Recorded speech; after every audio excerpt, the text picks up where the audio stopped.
Method, folks. For those of you that aren't familiar with this is all the rage. Todd Solomon is here, and I'm glad he's here because he's with the Hampton Roads Civic Center for Engagement. And Betsy McBride, who works with Todd, have embraced this process of how we're going to change the way that we allow the public to come in and express their views through a very managed, controlled process where you can manipulate the process very easily to determine what you want and give the illusion that you had public input. And since Delcina Miles is here and she's been hired to handle the public input process, we're going to talk a little bit about that too. This is not a fair, open, and honest process that seeks the truth. It's a process that creates the illusion of public input but gives different outcomes. I know because I've been involved in it. And I've been trained to be a facilitator. What's next? Delcina Miles, over there, it's a lovely picture of her standing at this exact lectern in this room, has been hired by HDR of Denver to handle the public relations. Folks, we have the fox guarding the hen house. When you go to Delcina Miles' website and read who her clients are and the history, which we're going to show you, Delcina Miles has a dog in the fight. She's not an impartial person who's going out to the public to find out our views. She's someone who works for the same companies and the transit agencies that want to promote light rail. Next week, there's a kickoff meeting for the DIS management team, and the plan at HRT, according to Michael Towns, and I quote, is to build on the Public Voices program and then build with the comprehensive plan that's now in progress, and work through the MPO to update the 2034 regional plan to make this all a requirement. They're crossing the T's and dotting the I's, folks. Got to get active. There will be a community advisory committee, but who gets to decide who's on that? Right now, it's stated, according to Mike Towns, to be riders and business owners. Gee, I wonder where taxpayers are in that. That'd be nice to have maybe this group included. Scoping meeting is coming up this midsummer with the project team, and they're going to gather inputs from the public that Delcina is going to provide, I assume. Let's take a look at Delcina's business, the Miles Agency. When you go to her website, we talk a little bit about how she's been involved with a bus management facility and redevelopment. That her clients include TRT and Pentran before they merged to become HRT, and a who's who of the large companies involved in promoting transit urban development. I mean, Parsons, URS, Frederick Harrison, and the list goes on and on. These are her clients, folks. They have a dog in the fight. The City of Virginia Beach hired her to manage the process on Sandbridge Road. I attended that.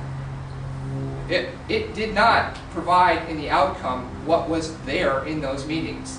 I know because I was there. Intelligent transportation systems. I'm a huge fan of those, but she's got contracts to promote that. HRT and light rail, 5 Points redevelopment.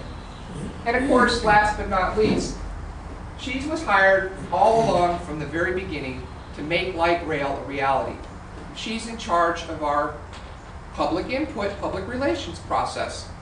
We shouldn't be rushing forward public input, public relations process. So we have that EIS. Bus rapid transit, in my estimation, will prove to be a better alternative to this fixed guideway system and far less expensive and far more flexible for our city. Hopefully we'll include BRT as one of the options. I believe that we need to hold Mayor Sessoms to his promise that was made in this room and have a referendum on the ballot to let the voters decide, but that referendum should not be held until after the EIS has been made available and we can look at it and see is it a good deal or a bad deal. Historical data of past transit-oriented development is out the window. Why? We live in different economic times. Good luck for those developers who want to go out and find hundreds of millions of dollars to fund these things when they can't borrow the money. You're going to hear all kinds of examples in the debate that comes out of what a great success it is and how cities benefit. Guys, that was then and this is now. Reducing traffic congestion needs to be considered as a serious selection criteria thing. It is not. This doesn't reduce traffic congestion. Why are we doing this? And why are the people who drive on the congested roads the ones that are paying for it? If light rail is built, who should pay? Well, obviously the people that benefit the most. Probably the landowners who are going to see an increase in value in the property they bought. They should pay. The riders should pay because they're the ones that are using the service. If you want to use it, you pay. The business owners are going to benefit because there's a lot more foot traffic and that's kind of a thing. The oceanfront should benefit because this is going to move their workers down to the oceanfront hotels. This is a way of preventing the people from getting down there that need to work in their hotels. And of course the developers who are salivating at the prospect of building transit-oriented development. How do we pay for this? Perhaps special taxing districts along the Norfolk right-of-way and the new bus routes. And perhaps special permitting fees, transit-oriented development permitting fees should be added to the Norfolk right-of-way.